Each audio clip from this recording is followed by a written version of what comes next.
Bonjour et merci d'être avec nous.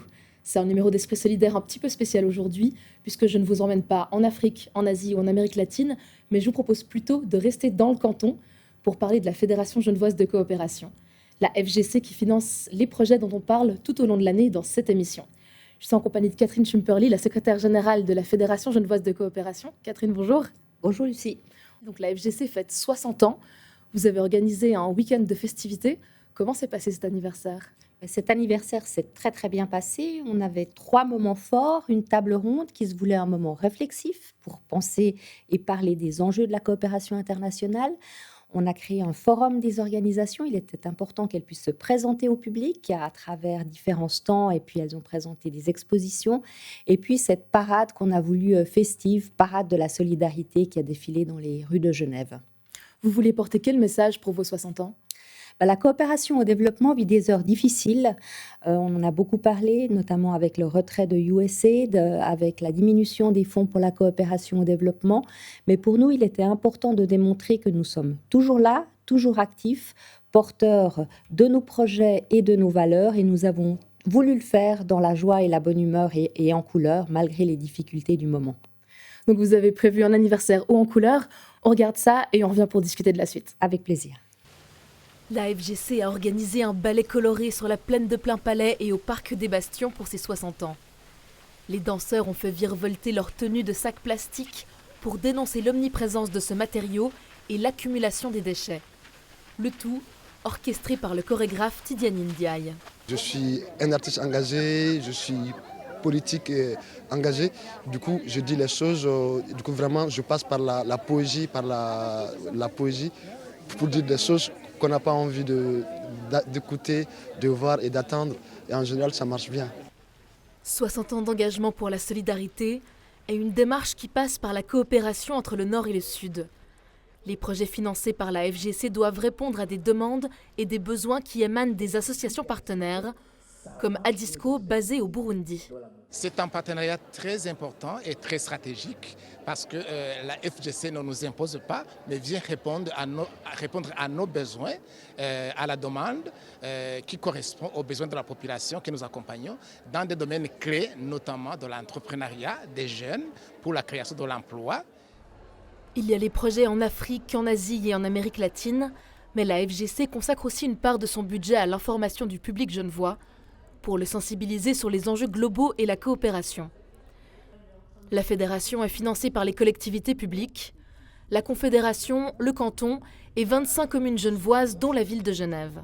Genève tient à maintenir cette aide et invite tous les participants, tous les acteurs à maintenir cette aide. Elle est fondamentale et surtout en Suisse. Pourquoi ? Parce que c'est un peu le cœur de notre diplomatie, cette aide. Nous ne sommes pas une superpuissance, nous n'avons jamais été une puissance coloniale. Ce qui nous distingue, c'est justement, et ce qui doit nous distinguer, c'est justement cette coopération internationale. Et c'est aussi à travers ça que la Genève internationale et surtout que Genève est connue. Le canton de Genève a été précurseur puisque c'est le premier canton de Suisse qui a adopté une telle loi qui demandait en fait au canton d'allouer une part de ses revenus en soutien à des projets de coopération internationale. Genève a une tradition humaniste très forte qui vise notamment à renforcer les libertés, à réduire la pauvreté, à lutter contre les inégalités sociales. Et donc la FGC, à travers son travail, aide à remplir finalement cet agenda. La coopération internationale évolue. Elle fait face notamment au désengagement de certains pays. La Suisse doit revoir sa stratégie. Les priorités sont en Afrique, en Moyen-Orient et en Asie actuellement. Et ça veut dire que oui, l'argent suisse va moins en Amérique latine. Ce qui n'a pas changé par contre, c'est les Suisses en tant que tels. Ils sont toujours très attachés à leur coopération internationale. Ça, une récente étude l'a bien démontré. Et ça, c'est une très bonne nouvelle. L'avenir de la coopération internationale, c'était justement le sujet de la table ronde organisée par la FGC pour ses 60 ans. Les intervenants ont échangé devant une salle comble. Le théâtre Pitoef a aussi hébergé des expositions et des stands pour mettre en lumière une partie des 60 organisations membres de la Fédération genevoise de coopération. La table ronde s'est penchée sur la place de la société civile dans la coopération internationale. Aujourd'hui, quels sont les enjeux pour l'avenir ? Les enjeux sont... L'avenir va dépendre en fait de ce qu'on vit actuellement maintenant. Et nous sommes dans une crise géopolitique avec de nombreux conflits, une crise environnementale, notamment avec le réchauffement climatique qui impacte principalement les pays du Sud, une crise des finances publiques où les finances publiques se réorientent vers la sécurité. Et évidemment, la coopération au développement est au cœur de tous ces enjeux. Donc la question pour nous, c'est de redéfinir nos priorités, se réinventer dans un contexte qui est très difficile. Et effectivement, les acteurs de la société civile, qu'ils soient au sud ou au nord, sont vraiment tributaires de tous ces enjeux. Et on a beaucoup parlé pendant la table ronde du rétrécissement de l'espace civique, qui impacte directement les acteurs de la coopération dans les pays du Sud.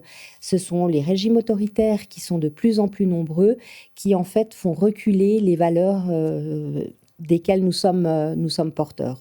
Donc nous devons nous réinventer dans ce contexte difficile, mais nous sommes très bien assis sur nos valeurs, adossés à nos valeurs, et nous continuons à travailler avec conviction.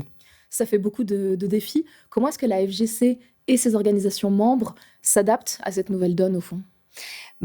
Comme je l'ai dit, on a des valeurs très fortes sur lesquelles on peut s'appuyer. Ce sont surtout des valeurs dans le domaine social et environnemental. Alors, dans le domaine social, nos associations ici à Genève travaillent en étroite collaboration avec nos partenaires de terrain qui sont les mieux placés pour identifier en fait les besoins et les enjeux localement.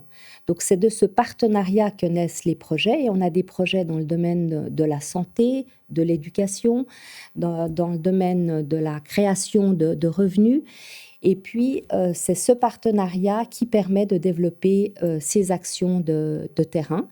Et puis, dans le domaine de l'environnement, qui est quand même un des problèmes majeurs actuellement, notamment avec l'impact du réchauffement climatique, on travaille beaucoup dans le domaine de l'agroforesterie, de l'agroécologie, de la gestion des eaux de pluie pour permettre aux populations de s'adapter en fait à ces changements climatiques. Alors, qu'est-ce qu'on peut vous souhaiter pour cette nouvelle décennie ? Eh bien, on continue à travailler avec conviction. On a le soutien des collectivités publiques genevoises et de la Confédération et nous sommes persuadés que nous travaillons à la stabilité du monde et que ce soit au niveau local, mais aussi national et régional. Et en fait, on continue à travailler avec ces convictions enracinées et chevillées au corps. Merci beaucoup Catherine d'être venue nous parler des 60 ans de la FGC et merci à vous de nous avoir suivis. C'est le dernier numéro de cette 8e saison déjà. Je vous souhaite un bel été et je me réjouis de vous retrouver à la rentrée.